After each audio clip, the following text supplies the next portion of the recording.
This Reddit post has a lot of things, but we're going to file this one under let them hold their own nuts. Let these MFers take care of themselves by themselves. So this woman says, how do I, okay, yeah, she's 27. This adult male is 42. Just keep that in mind. Okay, she says, how do I stop feeling guilty for leaving my fiance because he's on a downward health spiral? I, 27-year-old woman, am leaving my partner of 2 years, a 42-year-old grown adult man. He is a type 1 diabetic who has had many complications due to the disease. Despite experiencing these complications, his motivation to improve his management is still extremely low. He had a CGM and a pump. He chose to stop using them. His excuse was that he switched health insurance providers and that he needed his new doctor to write a script to continue getting his supplies. It's been a year. I think he's had plenty of time to find a new endo to write a script for his Dexcom and pump. It still hasn't happened. During our time together, he has been in and out of the hospital with foot infections and DKAs. Some of these acronyms I don't know, but foot infections is enough. I've rushed out of work and called ambulances countless times. Every single time, he is told that he needs to be more careful. Every single time, we come up with a plan for me to help him improve his management. I've offered to send him reminders to check his sugar and insulin. And at one point, I kept his pills in a box so I could give them to him at designated times. Even when we verbally agreed to one of our plans for me to support his management, he would only follow the plan for a few days before getting defensive and secretive about his sugar levels. I also stepped up as the primary bread maker during this time as he was frequently out of work. In addition to helping him with his medication management, I was also in charge of most household chores that he was physically unable to do. He had a decent stretch for several months where he was working and doing relatively okay with his health. I was very proud of him, but I made it clear that I would not do the hospital merry-go-round again. There were times when I was calling ambulances multiple times in the span of a week while still keeping up with work and running our household. I reminded him of this and set my bottom line. He expressed understanding. Well, the merry-go-round started again. There have been 2 episodes of DKA in the span of 3 weeks. Both times he admitted to going days at a time without checking his blood sugar or taking any insulin. He also admitted to lying to me when he told me his sugar was fine whenever I asked. Since I didn't know what DKA was, I paused the video and went to the Google. DKA, diabetic ketoacidosis, is a serious complication of diabetes that can be life-threatening. DKA is most common among people with type 1 diabetes. People with type 2 diabetes can also develop DKA. DKA develops when your body doesn't have enough insulin to allow blood sugar into your cells for use as energy. Okay, now we are all on the same page. What is DKA? He knows exactly what is going to happen if he keeps doing this. And at this point, I believe there's more of a mental health component. He was prescribed antidepressants and referred to therapy last time he was in the hospital. He didn't take the pills and didn't go to the therapy appointment. He hasn't taken any of his pills for blood pressure, cholesterol, and anticoagulants in the last several weeks. He says that he is taking them, but when I look at the pill bottles, they're still full from when they were picked up from the pharmacy. I know he's lying. His friends and family probably think I'm evil. I think they might be right because I'm kicking a poor man while he's down, but I've tried so hard to get him better and support him. I feel like an evil, ableist piece of crap. My guilt is eating me alive. How do I allow myself to accept that I did this to protect myself and him? It is not your job to be this man's manager. When you get into a relationship, you guys are a partnership. And this man is a grown adult man. And if he has type 1 diabetes, he should have the instructions to be able to live. If this man has no intention on living, it is not your job to pull him along. It is his job to want to live. It was his parents' job to instill in him and having the habits to take care of him. And now, as an adult, As someone who is 42 years old, he has the responsibility to care for himself. And then to add to this, she's not even 30 and she is supporting this man financially. She's supporting him emotionally and physically. Absolutely not. He is going to just drain her youth and vitality in order to stay alive. Absolutely no, absolutely no more parasites, no more leeches attaching to a woman to drain her. This man is a drain. He is a drain. He is a parasite. If he wanted to stay alive, he could follow instructions. If he's not even working, why can't he comply? It should be his job, if he's not working, to stay alive and do some housework to support the woman that is going to work. Okay, so this comment, OP, you know where this is going. He is going to end up in an early grave. Whether you stay or go is not going to change the outcome. The only thing you accomplish by staying is delaying the inevitable. He is an adult. He needs to take responsibility for his own health. He is clearly unwilling to do that. There is certainly a mental health component, but again, you can't force him to medicate or seek help. If you leave him, be direct about why. Tell him, I am leaving you despite all of my efforts and all of your broken agreements and promises. Your behavior hasn't changed. I am not going to marry you just to watch you continue to neglect your health and end up a widow. Please get help, take care of yourself, and take action to improve your health while you are still young. The OP says, I have said these exact things to him. It's all falling on deaf ears. It doesn't concern him that I might come home to find him dead or that I'll probably be a widow by the time I'm 30 if he keeps this up. Why would anyone sign up for this? Ladies, be okay with leaving sick men alone. I know that that sounds terrible, but if a person is not actively engaged in the, if a man is not actively engaged in keeping himself alive and practicing self care, is going to fall on you to be his manager. We already have enough going on in our life to allow these people to suck us dry. It is not your job. It is his job to want to stay alive. Spiral to Nowhere says it's not your job to drown with someone who refuses to swim. I'm going to repeat that. It is not your job to drown with someone who refuses to swim. Don't allow yourself to be pulled down. Don't allow yourself to be drained because someone else refuses to take care of themselves. And I will end it with that. Y'all jump in the comments. Let me know what you think about this one. Don't forget to like, comment, and share. In this day and age where reproductive rights for women are being stripped across the country in various states, living in this type of household with this type of spouse as a woman is dangerous. She asked this question in the Am I the A-hole thread, and we all know when a woman asks a question in the Am I the A-hole thread, she's simply looking for validation. Because even after this title, Am I the a-hole for separating from my husband because he refused to get a vasectomy? Even the title says she's not the a-hole. All right, let's get into it. My husband, 28 male, who I will call Jack, and I, 27-year-old female, have been together for 4 years. We have 2 young children, and I am pregnant again. I have been pregnant for what feels like most of our relationship. I got pregnant 4 months into our relationship. We got married a month before our daughter's first birthday and ended up with a honeymoon baby. After our son was born, I talked to my OB and she put me on birth control, and I have been taking it militantly. My daughter is now 3 and my son is 2. A little over a month ago, I discovered I'm pregnant again despite taking my birth control religiously. Abortion is banned in my state, and the pregnancy was discovered too far along to attempt to attain one out of state. While Jack and I were nervous, we also loved being parents and decided that 3 young kids would be a challenge, but 3 was a good number for us. Then we went in for the first ultrasound and got some unexpected news. It's twins. Things have been tough financially, and while we were stressed but excited for a third child, we were not expecting a third and a fourth child. Beyond finances, I'm the primary caretaker, and I know that twins is going to be a lot.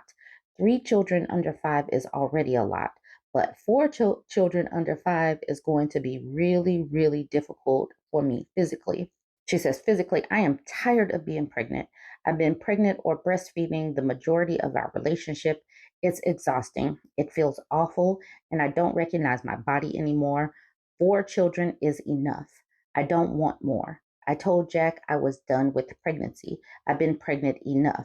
I've been experimenting with different types of birth control for over a decade, and I still can't stop getting pregnant. Abortion isn't a valid option where we live. We need something more permanent. He agreed, and I suggested an IUD. I told him no. If it did fail, then it could cause an ectopic pregnancy, which could kill me, especially where we live. I've had I've had birth control fail me multiple times already, and I'm not taking the chance. So I suggested a vasectomy. He was not open to the idea and was even upset that I suggested it and told me I should get my tubes tied. I told him a tubal ligation is a much bigger surgery, and I could be recovering for weeks, during which time I wouldn't be able to work or take care of our 4 young children. But he could ice his balls for a day or two and be done with it. He told me that not getting pregnant was ultimately my responsibility and topped it off by saying, that's what your body, your choice means. Your body. So you choose. That's when it went from a discussion to a full blown fight. Now, this is where it's so ridiculous that so many men do think that everything is supposed to be lumped onto the woman. She's tried to control the birth with birth control. It hasn't worked for her. But she's also had her body go through so many changes with all of these pregnancies, healing, and breastfeeding.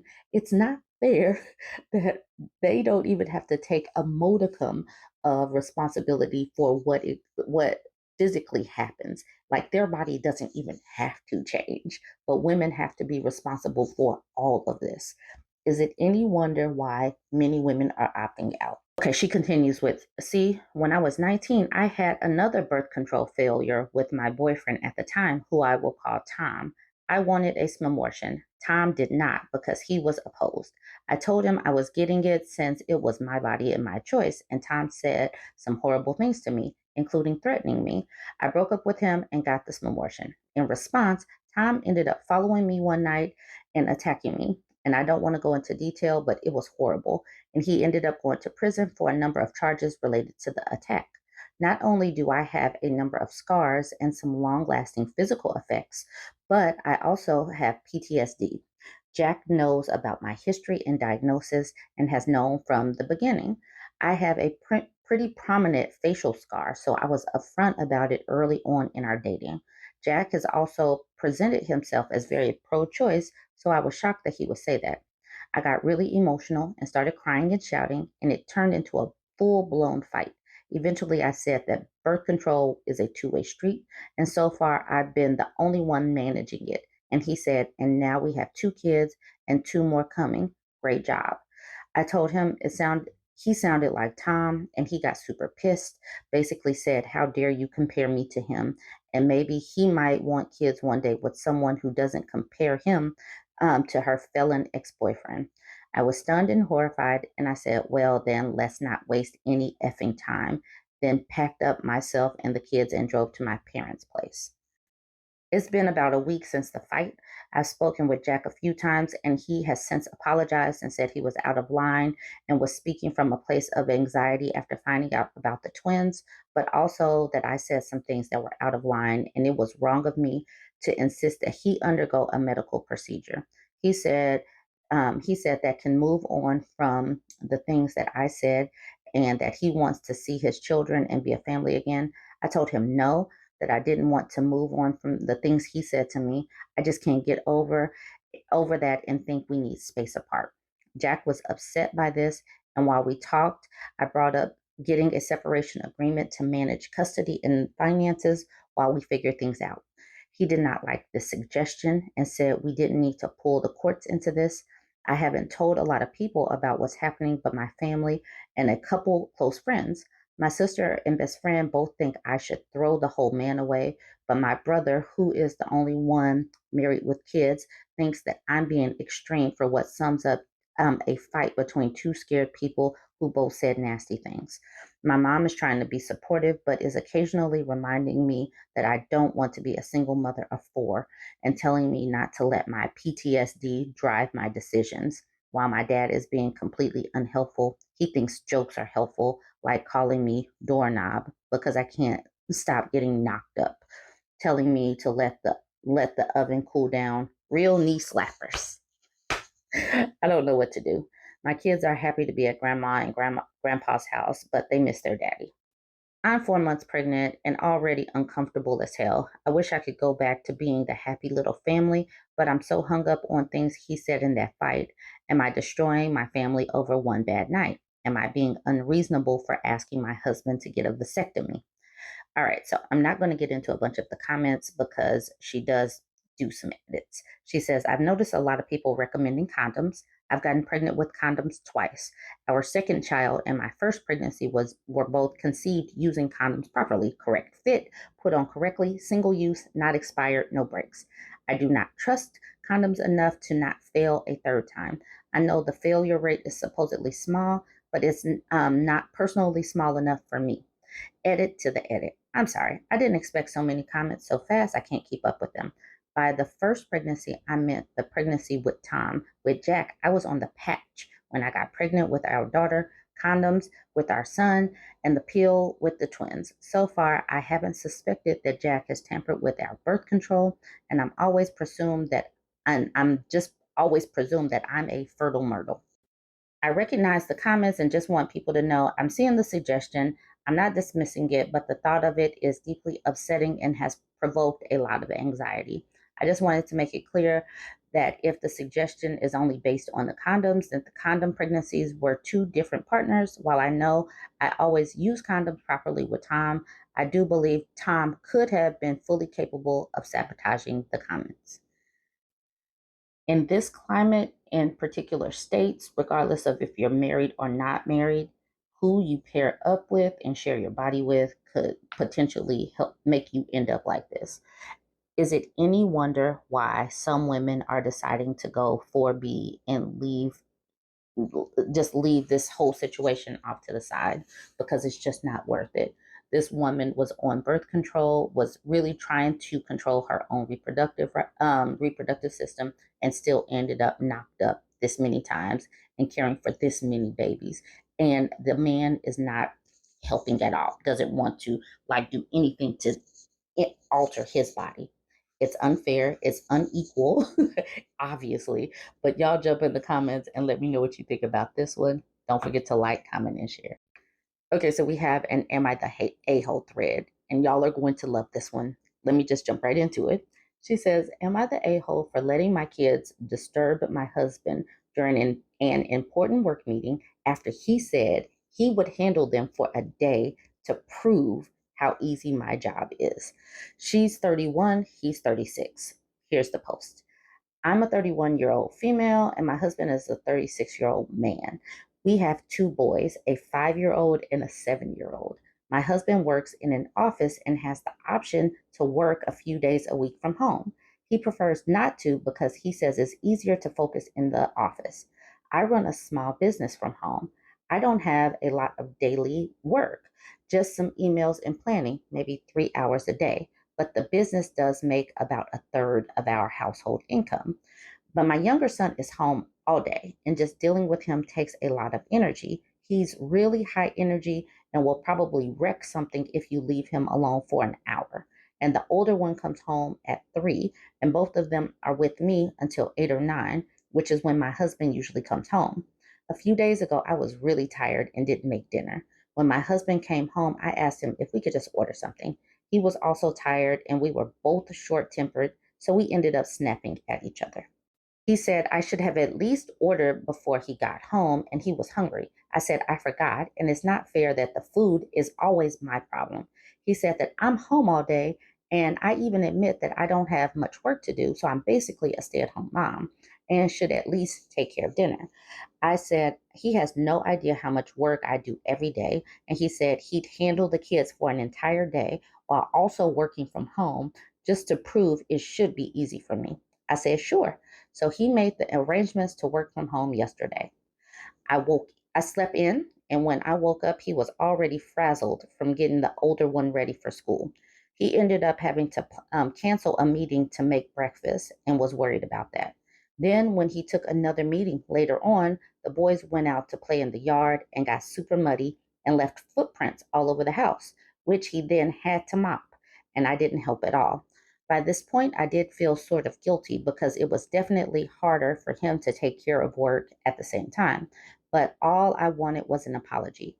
He said he was doing this to show that I do nothing all day. And if he just admitted he was wrong, I would have helped out straight away.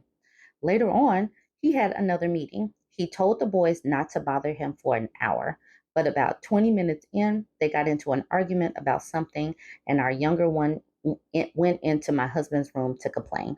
He was really loud, and my husband's video was also on. Then he told the kid to leave him alone, but he was upset and crying and wasn't listening. After a few minutes, my husband went back to the meeting and apologized to the other people. When it was finished, he was really angry at me. He said I could see what was happening, and I just watched him struggle without helping.